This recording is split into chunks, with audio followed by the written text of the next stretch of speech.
सब दर्शकों को मेरा नमस्कार, सत श्री अकाल, आदाब।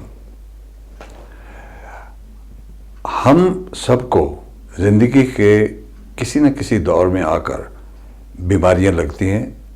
हम किसी न किसी बीमारी का ज़रूर शिकार होते हैं।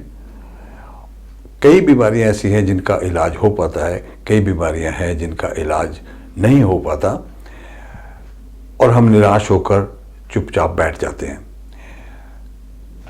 मेरे साथ भी ऐसा ही एक वाक़या हुआ है रिसेंटली। मुझे अचानक एक दिन मेरे पाँव में सूजन आ गई, दाहिने पाँव में, और सूजन बढ़ते बढ़ते 2-4 वीक में पूरी मेरी टांग जो है वो सूज गई।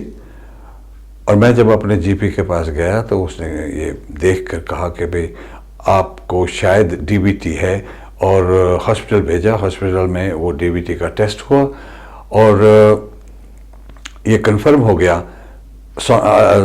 अल्ट्रासाउंड कराने के बाद कि डीबीटी नहीं है, यानी ब्लड क्लॉट नहीं है। मैं वापस अपने जीपी के पास गया और जीपी ने ये कहा कि हो सकता है कि ये कोई ऐसी इन्फेक्शन है, मैं आपको स्ट्रॉन्ग एंटीबायोटिक्स देता हूँ, आप ये ट्राई कीजिए। तो 3 या 4 वीक मैंने वो एंटीबायोटिक्स खाए, सोजिश कम नहीं हुई, बल्कि हुआ ये कि वो दूसरी मेरी टांग भी पूरी तरह से सूज गई। जब मैं दोबारा जीपी के पास गया तो उन्होंने मुझे स्टॉकिंग्स दी कि आप ये स्टॉकिंग्स हर वक्त पहन के रखें, जब आप कहीं बैठें तो टांगों को ऊपर उठा के पैरों को स्टूल या कुर्सी पे रखें। मेरी हालत ये हो गई थी कि चलना फिरना तो दूर की बात है, मैं ठीक तरह से ढंग से खड़ा भी नहीं हो पाता था। तो एक दिन मैं यूं ही मायूस सा बैठा था घर में, तो मेरे एक दोस्त आए मुझसे मिलने के लिए। तो उन्होंने मेरी हालत देखकर जब सारी बात की छानबीन की मुझसे कि भाई क्या हुआ, कैसे हुआ, तो वो कहने लगे भाई मुझे लगता है कि भाई you have come to a dead end, आपके डॉक्टर के पास और इससे ज़्यादा ऑफर करने के लिए कुछ नहीं है। उन्होंने स्टॉकिंग दी है, बस स्टॉकिंग पहनो, और ये लगता नहीं मुझे कि ये आपका कुछ इलाज हो पाएगा। तो मैंने बोला भाई अब क्या करूं? तो कहने लगे कि मेरे ओपिनियन में, मेरी अगर मानो तो आप यौगिक थेरेपी करवाएं। तो मैंने कहा कि भाई ये क्या होता है?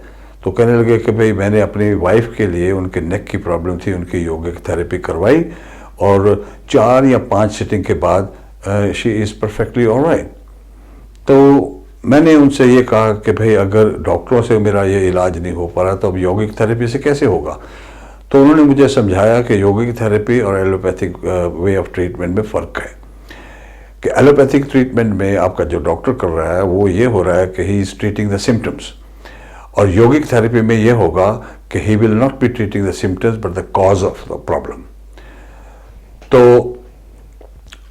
मैं इतना कन्विंस तो हुआ नहीं उनकी बातों से, लेकिन अब दोस्ती का मामला था, उनको भी खुश रखना था। तो मैंने कहा अच्छा भाई मुझे ले चले वहाँ। तो वो मुझे ग्रीनफील्ड मिस्टर शर्मा के पास ले आए और इनसे इंट्रोड्यूस करवाया। शर्मा जी ने सारी मेरी डिटेल्स वगैरह ली और ट्रीटमेंट शुरू किया। पहले 4 वीक के बाद मुझे ऐसा लगने लगा, मैंने देखा कि ये सोजिश जो है दोनों पाँव की घटने लगी है। तो ट्रीटमेंट फर्दर हुआ। फर्दर ट्रीटमेंट 8 या 10 सिटिंग्स और हुई, मुझे याद ठीक से नहीं है, लेकिन शायद 14 सिटिंग्स हमने की, जिसके बाद अब ये प्रॉब्लम बिल्कुल ठीक ठाक हो गई है, यानी सोजिश नहीं है। मेरा आपसे ये मशवरा है कि अगर आप में से किसी भाई या बहन को कोई ऐसी क्रॉनिकल प्रॉब्लम है जिसका आपका इलाज हो नहीं पा रहा, तो मेरा मशवरा है कि आप इनसे राब्ता कायम करें, इनसे मिलें, इंशाअल्लाह आपको ज़रूर फ़ायदा होगा। मिस्टर वर्मा की जो लेग्स की स्वेलिंग की प्रॉब्लम थी, जिसको कि पहले चेक किया गया कि कहीं ये डीवीटी तो नहीं है, डीप वेन थ्रोम्बोसिस तो नहीं है, जिसकी वजह से ये स्वेलिंग आ रही है। बट बाद में जब ये मेरे पास आए और इन्होंने सारी अपनी पूरी हिस्ट्री बताई, तो उसमें ये देखा कि ये एक तरह का लिम्फ एडीमा होता है। लिम्फ एडीमा, लिम्फ का मतलब जो लिम्फ फ्लूइड है, और एडीमा जिसको कहते हैं वो मेडिकल वर्ड में स्वेलिंग को कहा जाता है या सूजन को कहा जाता है। तो मिस्टर वर्मा की जो प्रॉब्लम थी वो बेसिकली लिम्फ एडीमा की थी।